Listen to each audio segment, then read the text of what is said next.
Hello students, welcome to Ligade Patil academy for IIT JEE NEET. मैं हूं संदीप गुप्ता और आज basic mathematics for physics series का ये 4th लेक्चर है, जिसमें आज मैं आपको बेसिक कोऑर्डिनेट ज्योमेट्री पढ़ाने वाला हूं। ठीक है, बेसिक कोऑर्डिनेट ज्योमेट्री आपको बिल्कुल आना चाहिए कि फिजिक्स जब आप पढ़ेंगे, फिजिक्स क्या है, कोई भी पार्टिकल मान लो मूव करता है तो पहले कहां था फिर कहां गया, है ना। दैट मीन्स किसी भी पार्टिकल का पोजीशन जानने के लिए, है ना, अगर आपको पोजीशन नहीं मालूम है किसी पार्टिकल का तो कितना डिस्टेंस ट्रेवल करता है ये निकाल नहीं सकते, किधर जा रहा है ये नहीं समझ सकते, है ना।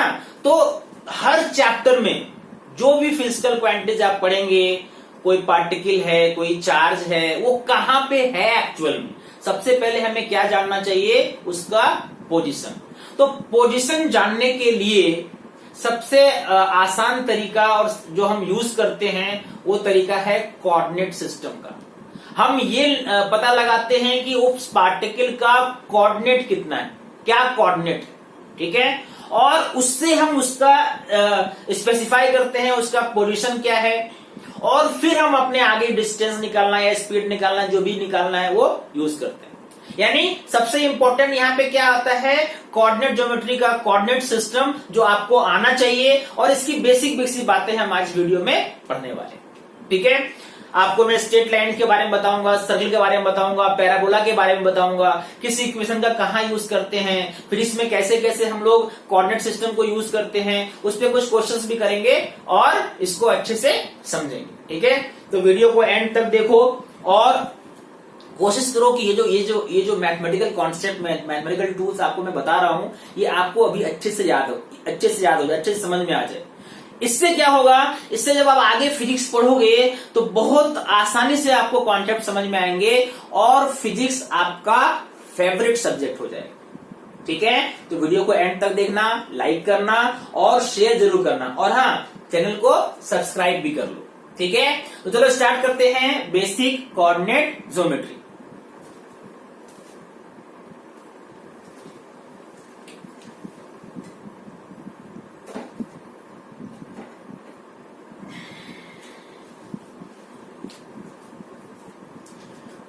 तो सबसे पहले जो कोऑर्डिनेट ज्योमेट्री में आपको समझना चाहिए, है ना, जब हम कोऑर्डिनेट्स की बात करते हैं तो सबसे पहले क्या आता है, सबसे पहले आपका आता है एक पॉइंट जिसको हम बोलते हैं ओरिजिन।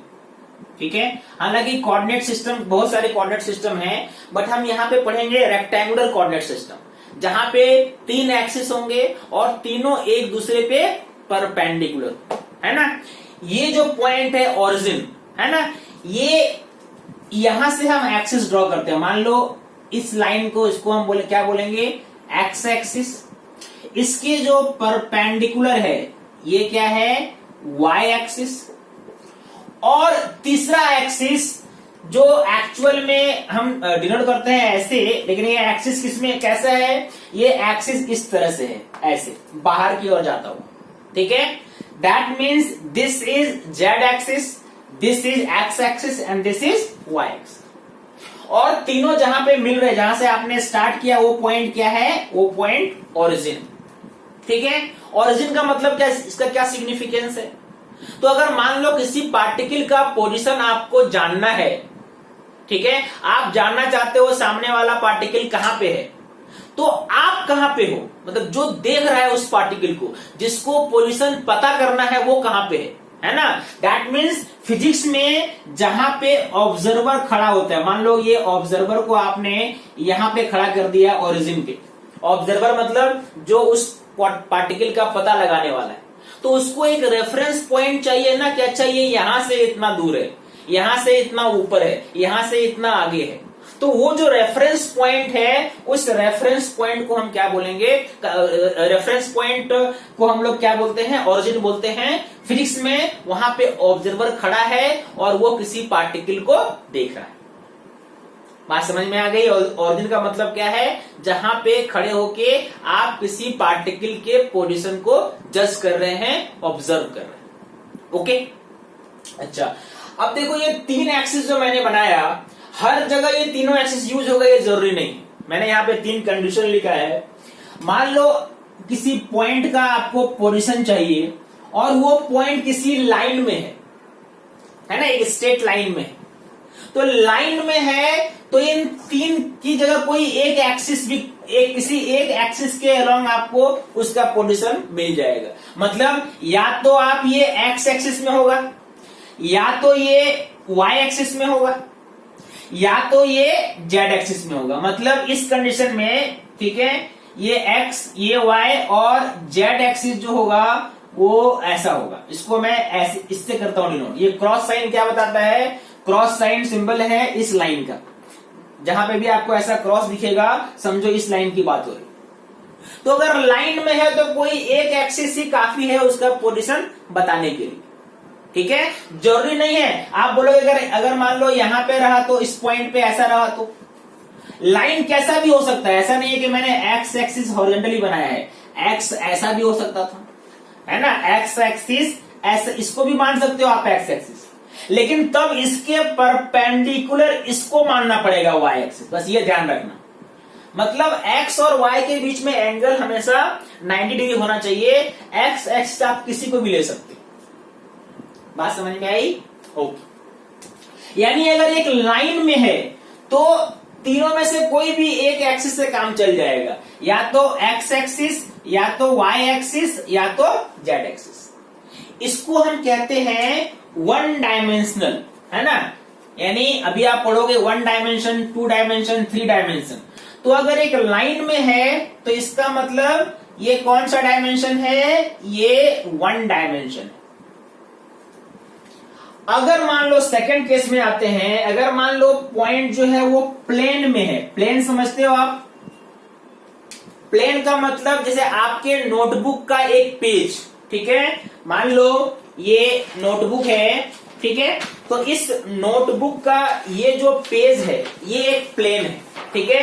यानी प्लेन, अब देखो पॉइंट मान लो इस प्लेन में पॉइंट है, कहीं पे आपने यहां पे एक पॉइंट लगा दिया, तो इसमें अब इस प्लेन के पास क्या है? लेंथ है और विड्थ है, ठीक है। थिकनेस नहीं है, थिकनेस इसका बहुत नेग्लिजिबल है। मतलब 2 एक्सिस है यहाँ पे, एक है एक्स एक्सिस और एक है वाई एक्सिस, ठीक है।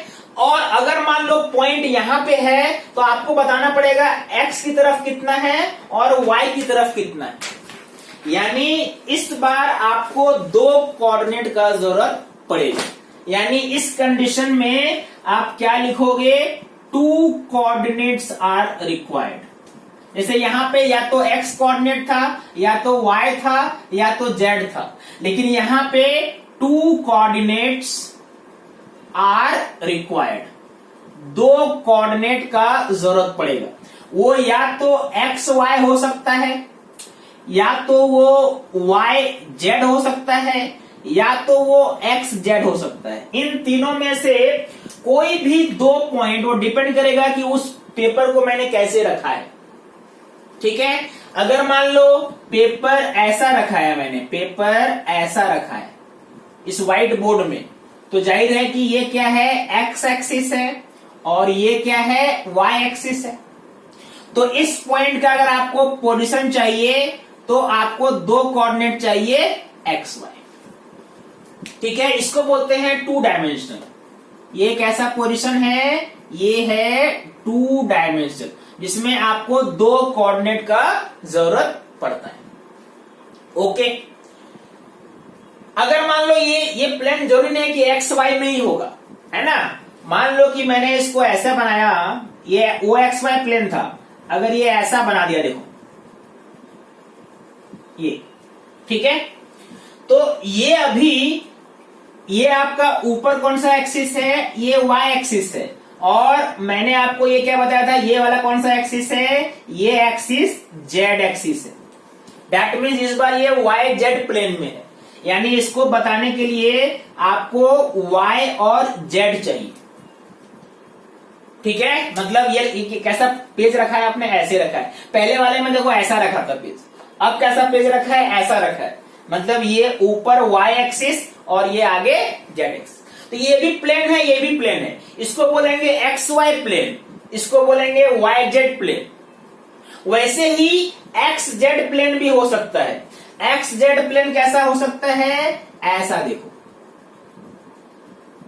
ये जो प्लेन है this is X Z plane. क्यों? ये आपको मालूम है ये एक्स एक्सिस होता है और देखो ये जेड एक्सिस होता है। तो ये कौन सा प्लेन हो गया? X Z. मतलब अगर आपको इसका कोऑर्डिनेट चाहिए तो एक्स कोऑर्डिनेट भी लेना पड़ेगा और जेड कोऑर्डिनेट भी लेना पड़ेगा। तो जब हम बात करते हैं प्लेन का, तीन तरह के प्लेन हो सकते हैं, X Y plane, Y Z plane या एक्स जेड प्लेन, है ना। जब आपने ऐसा रखा है व्हाइट बोर्ड के हिसाब से तो ये एक्स वाई प्लेन है, आपने ऐसा रखा है वाई जेड प्लेन है, आपने ऐसा रखा है पेज को, तो ये वाला कौन सा प्लेन है? X Z. इधर एक्स और आगे जेड। ठीक है, ये हो गया 2 डायमेंशन। ओके, अगर मान लो स्पेस में है ये, है ना, इस प्लेन में नहीं है, स्पेस में कहीं पे भी है, तो स्पेस में है तो इस कंडीशन में आपको 3 कोऑर्डिनेट का जरूरत पड़ेगा। मतलब 3 coordinates will be required. 3 coordinates are required. इसमें आपको एक्स कोऑर्डिनेट भी चाहिए, वाई कोऑर्डिनेट भी चाहिए और जेड कोऑर्डिनेट भी चाहिए। ठीक है, जैसे मान लो इसका एग्जांपल में क्या दे सकते हो? इसका एग्जांपल कोई मान लो स्पेस में यहां मैंने ये पॉइंट लिया। अब ये पॉइंट, ठीक है, आपको बता, ये लाइन बताएगा एक्स एक्सिस, ठीक है, ऊपर ये बताएगा ग्राउंड से वाई एक्सिस और ये बोर्ड से कितना आगे है वो बताएगा जेड एक्सिस। फिर से देखो एक्स कौन सा, अगर मान लो ये एक्स एक्सिस है, ये जो लाइन होगा ये क्या होगा? X axis.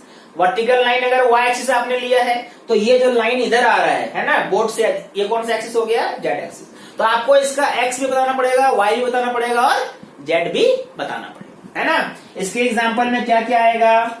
इसके एग्जांपल में स्फीयर आएगा, क्यूब आएगा, कीबोर्ड आएगा, सिलेंडर आएगा। ये सब कैसे ऑब्जेक्ट हैं? 3 डायमेंशनल, है ना। ये कौन सा डायमेंशन हो गया? 3 डायमेंशनल। तो जब भी हम कोऑर्डिनेट सिस्टम की बात करते हैं ये 3 तरह के पोजीशन हो सकते हैं, एक 1 डायमेंशन, 2 डायमेंशन और 3 डायमेंशन। ठीक है, चलो अब कुछ और पढ़ते हैं। अब देखो 2 पॉइंट, मान लो कि आपने कोऑर्डिनेट सिस्टम में एक्स वाई जेड में 2 पॉइंट लिखा। पी पहला पॉइंट है, इसका कोऑर्डिनेट x1 y1 z1 है और क्यू दूसरा पॉइंट है, उसका पोजीशन क्या है, क्या कोऑर्डिनेट है? x2 y2 z2। तो ये आपको मालूम है, आपने पहले पढ़ा है, बस इसका रिवीजन जरूरी है। अगर मैं बोलूं P और Q के बीच का डिस्टेंस बताओ, ठीक है, डिस्टेंस फॉर्मूला आपने पढ़ा है, distance between P and Q, ये कितना हो जाएगा? पी क्यू बताओ, क्या फॉर्मूला है इसका? x2 माइनस x1 का whole square plus y2 minus y1 का whole square plus z2 minus z1 का होल स्क्वायर का under root. This is called distance formula. ये कौन सा फॉर्मूला है? ये 2 पॉइंट के बीच का डिस्टेंस निकालने के लिए आप यूज करते हैं। ठीक है, x2 माइनस x1 का whole square plus y2 minus y1 का whole square plus z2 minus z1 का होल स्क्वायर। ठीक है, अगर मान लो यही वैल्यू दिया रहता, ये वैल्यू दिया रहता, मैंने बोला चलो ये मान लो 2 है, 3 है, 4 है, ठीक है, और ये वैल्यू है 4 है, 1 है, 5 है। आपको इन दोनों के बीच का डिस्टेंस अगर पूछा जाता तो डिस्टेंस कितना होता है इस फॉर्मूला के हिसाब से? ये होता 4 माइनस 2 का होल स्क्वायर प्लस 1 माइनस 3 का होल स्क्वायर प्लस 5 माइनस 4 का होल स्क्वायर। कितना हो गया ये? 2 स्क्वायर दैट इज 4, ये भी 2 माइनस 2 स्क्वायर, ये भी 4 ही आएगा, और प्लस 1 स्क्वायर 1, दैट मीन्स ये क्या हो गया? Under root 9, that means 3 unit. Unit में जो भी आपने मीटर लिया है, सेंटीमीटर लिया है, आप उसको यूज कर सकते हैं। ठीक है, अगर आपसे पूछा जाए कि चलो इन दोनों, इस लाइन का जो मिड पॉइंट है, मान लो इस मिड पॉइंट को मैं ए लिखता हूं, ए का क्या कोऑर्डिनेट होगा? तो ये फॉर्मूला भी आपने पढ़ा है, position of mid point position of mid point, ये क्या होता है, ये होता है, इसका कोऑर्डिनेट क्या होता है, इसका कोऑर्डिनेट होता है x1 plus x2 by 2, y1 plus y2 by 2, z1 plus z2 by 2. This is the coordinate of mid point of the, यानी इन दोनों का जो मिड पॉइंट होगा उसका ये कोऑर्डिनेट होगा.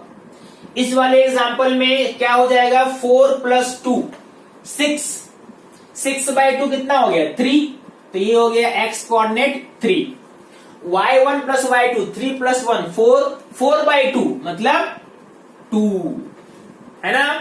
वैसे ही 4 प्लस 5 9 बाय 2 मतलब कितना 3, 9 बाय 2 4.5 ना, हाँ 4.5. ये किसका कोऑर्डिनेट है, ये मिड पॉइंट का कोऑर्डिनेट है. Distance formula, mid point formula आपको पहले से पता था, बट मैंने चलो फिर से एक बार रिवाइज किया, है ना. अब देखो अलग अलग पाथ में, जैसे मान लो कोई पार्टिकल स्ट्रेट लाइन में चलता है, कोई पार्टिकल सर्कल में चल सकता है, घूम सकता है, कोई पार्टिकल पैराबोलिक पाथ में चलता है ना. तो अलग अलग पाथ में इसका इक्वेशन आपको आना चाहिए, ताकि आगे आप निकाल सके कौन सा किस पार्टिकल का डिस्प्लेसमेंट किधर है, कौन सा पाथ फॉलो करता है, किस पाथ में वो चल रहा है. ये जानने के लिए हमें जो जितने भी पाथ हो सकते हैं सबका क्या चाहिए, इक्वेशन चाहिए. तो एक एक करके सबका इक्वेशन रिवाइज करते हैं, ठीक है. ओके, देखो सबसे पहले पढ़ते हैं about straight line. Straight line आपने 9th-10th क्लास में पढ़ा है, इक्वेशन ऑफ स्ट्रेट लाइन, है ना.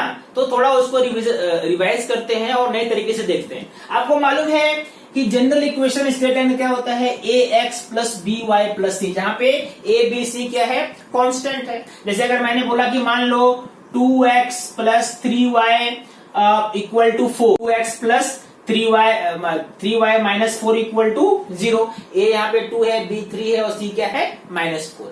तो this is equation of, general equation of a straight line, ठीक है. एक्स एक्सिस जो आप ड्रॉ करते हो वो भी स्ट्रेट लाइन है, याद करो. अगर मान लो ये एक्स एक्सिस है और ये वाई एक्सिस है, तो ये एक्स एक्सिस भी स्ट्रेट लाइन है. इसका इक्वेशन क्या होगा, तो आपको मालूम है कि एक्स एक्सिस में वाई कोऑर्डिनेट 0 है, y कोऑर्डिनेट 0 है ना. तो यानी x एक्सिस का इक्वेशन हम क्या लिखेंगे, y equal to 0. This is equation of x axis. वैसे ही मान लो अगर मुझे इक्वेशन ऑफ y लिखना है, तो y एक्सिस में देखो कोई भी पॉइंट आप ले लो, उसका x कोऑर्डिनेट क्या आएगा, 0 आएगा. यानी इक्वेशन ऑफ y एक्सिस हम क्या लिखेंगे, x equal to 0. This is equation of y axis. Okay, अगर मान लो आपसे पूछा जाए कि एक लाइन जो है वो पैरेलल है एक्स एक्सिस का, मान लो कि ये एक्स एक्सिस है और ये वाई एक्सिस है, और ये लाइन ऐसे पैरेलल है, ठीक है. ये इसका कोऑर्डिनेट मान लो ये डिस्टेंस ए दिया हुआ है, लेट्स सपोज, ठीक है. इसका इक्वेशन क्या होगा, तो आपको मालूम है कि इसमें कोई भी पॉइंट आप ले लो, कोई भी पॉइंट ले लो, उससे उसका y कोऑर्डिनेट क्या होगा, a ही होगा, क्योंकि ये दोनों लाइन आपस में पैरेलल है, तो दोनों के बीच का डिस्टेंस कभी चेंज नहीं होगा.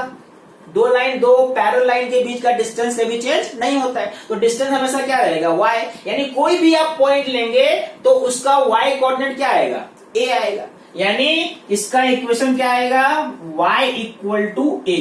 मतलब उस लाइन में कोई भी पॉइंट लेंगे तो उसका y कोऑर्डिनेट कितना आना चाहिए, a आना चाहिए. This is a equation of a line parallel to x axis. अगर मान लो इक्वेशन ऑफ ए लाइन लिखना है पैरेलल टू y एक्सिस, ठीक है.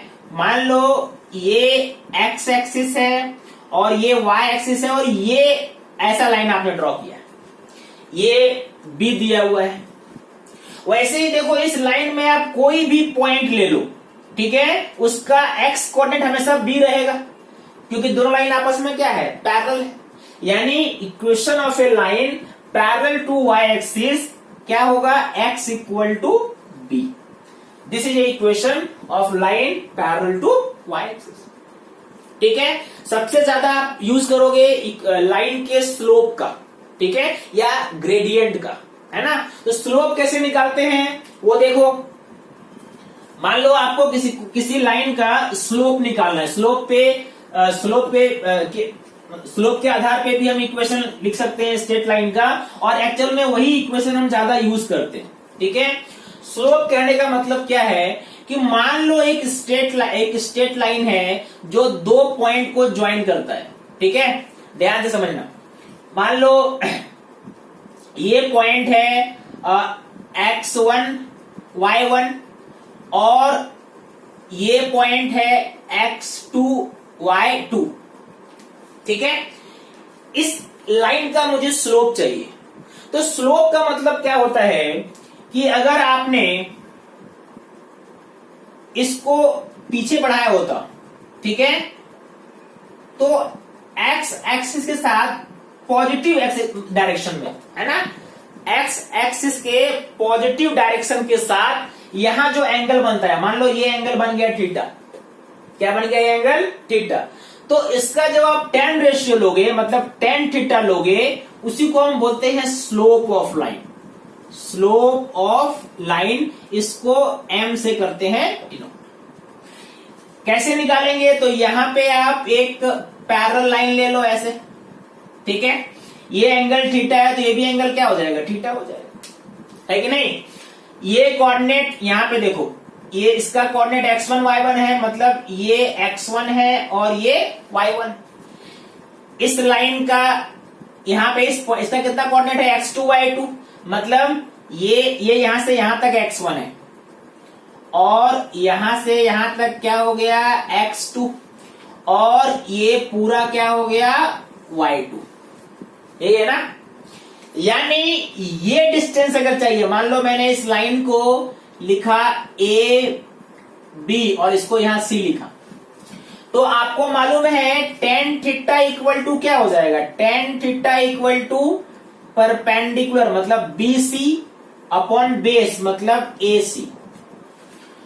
BC कितना हो जाएगा? पूरे y2 में आपको y1 माइनस करोगे तो ये मिल जाएगा BC। मतलब ये क्या लिखेंगे?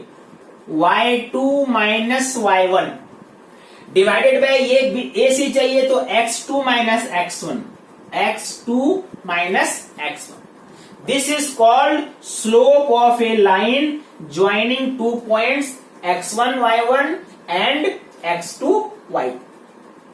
फिजिक्स में इस स्लोप का बड़ा इंपॉर्टेंस है ना। इसको आप m लिखते हैं, स्मॉल m लिखते हैं। फिजिक्स में इसका क्यों इंपॉर्टेंस है? देखो मैं एक एग्जांपल समझाता हूं आपको। ठीक है, एक एग्जांपल जो आपने क्लास 9 में पढ़ा है, डिस्टेंस टाइम ग्राफ पढ़ा है ना। कोई पार्टिकल कैसे डिस्टेंस कैसे ट्रेवल करता है, उसका पोजीशन टाइम ग्राफ आपने पढ़ा है। मान लो कि ये डिस्टेंस को शो करता है, पोजीशन को शो करता है, एस क्या शो करता है? पोजीशन को, और ये लाइन शो करता है टाइम को।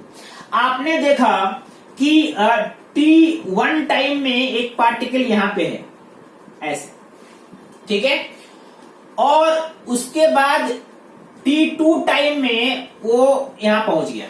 ठीक है, ये पॉइंट A ले लो, ये B ले लो, यानी कितना डिस्टेंस ट्रेवल किया इसने? A से B। ये डिस्टेंस कितना डिस्टेंस ट्रेवल किया? जब वो इसका पोजीशन A से B चेंज हो रहा है तो डिस्टेंस को ये लाइन शो करता है। ठीक है, यानी अगर आप ये लाइन ऐसे ड्रॉ करो और यहां पे एक परपेंडिकुलर आपने ड्रॉ कर दिया, ये एंगल मान लिया थीटा। ठीक है, जब आपने T1 पे देखा तो यहां पे था, मान लो इसको मैंने S1 लिखा, और जब आपने T2 टाइम पे देखा तो यहां पहुंच गया, ये S2 है। तो T1 से T2 के बीच में कितना डिस्टेंस ट्रेवल किया? S1 से S2, मतलब ये डिस्टेंस ट्रेवल हुआ। यानी अगर मैं ये टाइम T1 और T2 के बीच का टाइम लिखूं तो ये टाइम कितना हो जाएगा? T2 माइनस T1। ये भी लाइन क्या हो जाएगा? T2 माइनस T1। और डिस्टेंस हम देखें कि पहले S1 था, फिर बाद में S2 हो गया। पोजीशन पहले S1 था, बाद में S2 हो गया, तो पोजीशन कितना चेंज हुआ? S2 माइनस S1। करेक्ट है। तो अगर मैं यहां पे लिखता हूं, इसका स्लोप निकालता हूं, देखो। ठीक है, अगर मैं इसका स्लोप निकालूं, किसका स्लोप हम निकाल रहे हैं? Slope of distance time graph. Slope of distance time graph. ठीक है, तो स्लोप क्या होगा? Slope is equal to tan theta, और टेन थीटा क्या है? S2 माइनस S1 perpendicular divided by base T2 माइनस T1, यही है ना।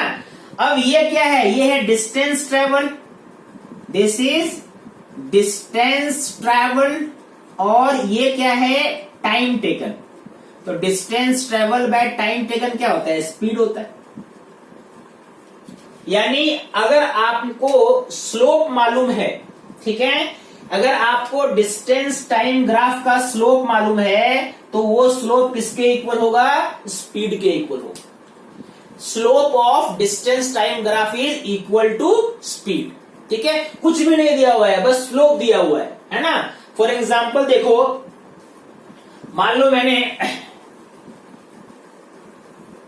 मैंने आपको बोला कि एक पार्टिकल है, ठीक है, उसका ये डिस्टेंस टाइम ग्राफ का ऐसा ये लाइन है ऐसा, ठीक है, और ये एंगल दिया हुआ है 60 डिग्री। कितना दिया हुआ है? 60 डिग्री। ठीक है, तो बताओ इस पार्टिकल का स्पीड कितना है?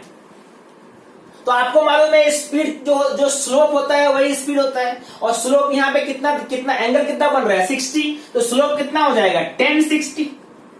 1060 मतलब √3। अगर ये मीटर में है और ये सेकंड में है, तो आंसर क्या हो गया? √3 मीटर पर सेकंड। इस तरह से डिस्टेंस टाइम का स्लोप निकाल के आप क्या निकाल सकते हैं? आप स्पीड निकाल सकते हैं स्ट्रेट लाइन में। ठीक है, इसलिए मैंने आपको बोला था स्लोप का बहुत यूज होने वाला है।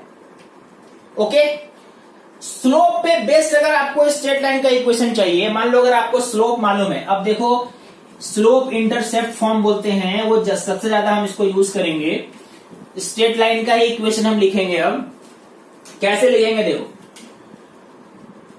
इक्वेशन का फॉर्म ऐसा होगा, y equal to M x plus c. m क्या है? तो मालूम है आपको, m जो है वो स्लोप है। m क्या है? स्लोप है।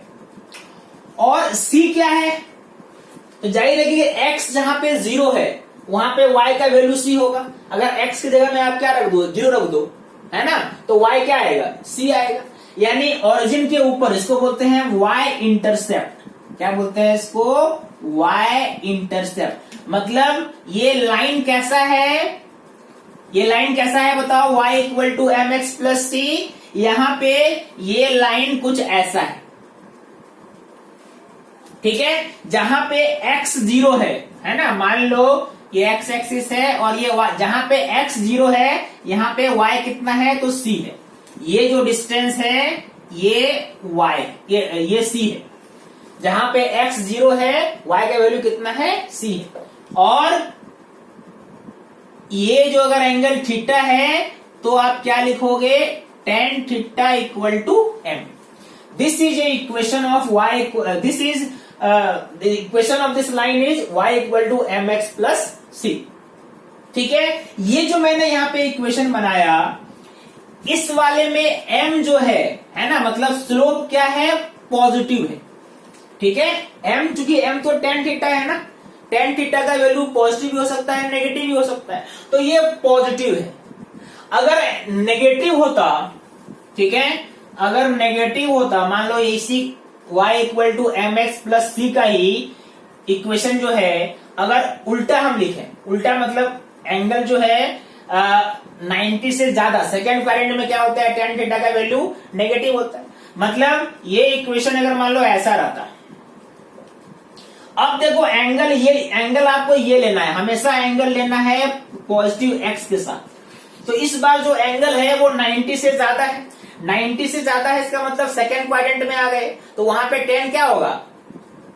सेकेंड क्वाड्रेंट में tan क्या होगा? देखो ट्रिग्नोमेट्री का जो मैंने वीडियो बनाया था वो आप जरूर देखो। मैंने आपको पहले ही बताया है ट्रिग्नोमेट्री का हर जगह यूज होगा, है ना, हर चैप्टर में यूज होगा।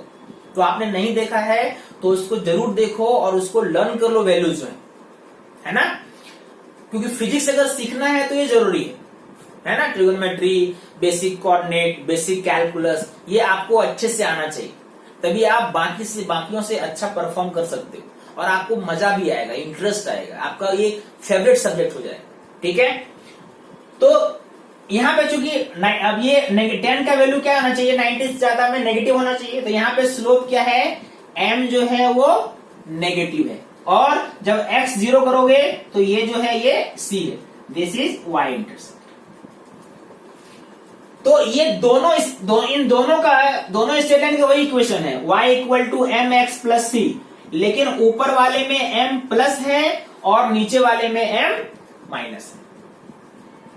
समझ में आई बात?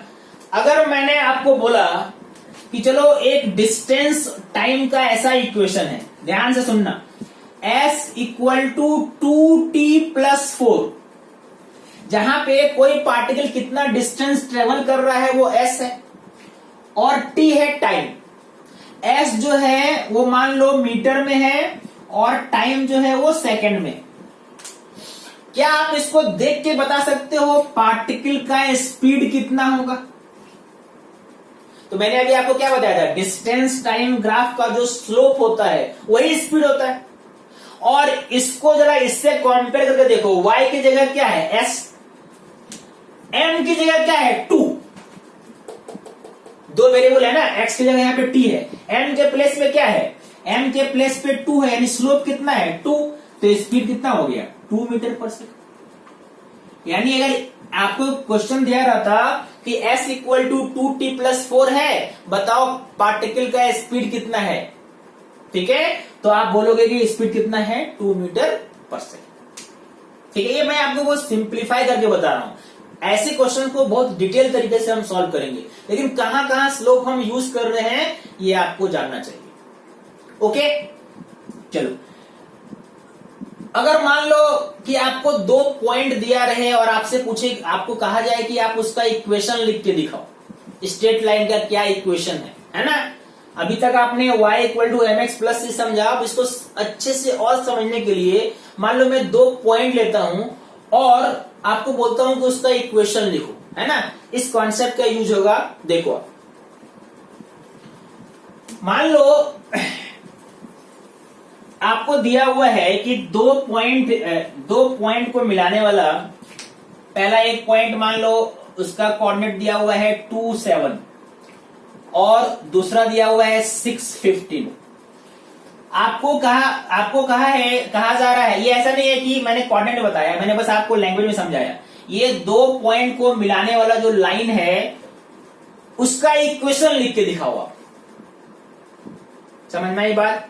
तो इक्वेशन कैसे लिखेंगे? तो इक्वेशन का फॉर्मूला मान लो कि अगर ये आप इसको दिखाते तो 2 7 यहां पे अगर होता, मान लो ये आपका 2 7 है तो 6 15 यहां पे होता है ऐसा। अगर मान लो ये पॉइंट 2 7 है तो ये पॉइंट क्या होगा 6 15। इन दोनों को मिलाने वाला ये आपको चाहिए, इसका लाइन चाहिए। तो सबसे पहले इसका क्या निकालेंगे, लाइन, इक्वेशन ऑफ लाइन मैंने क्या बताया था, y equal to M x plus सी।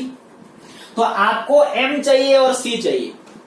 क्या चाहिए? m मतलब क्या, स्लोप चाहिए, c मतलब क्या, इंटरसेप्ट चाहिए। तो स्लोप और इंटरसेप्ट दोनों चाहिए आपको, है कि नहीं। तो पहले तो इसका स्लोप निकालते हैं। देखो स्लोप क्या हो जाएगा, m इक्वल टू, ये हो जाएगा, स्लोप का फॉर्मूला क्या होता है, y2 minus y1 divided by x2 minus x1।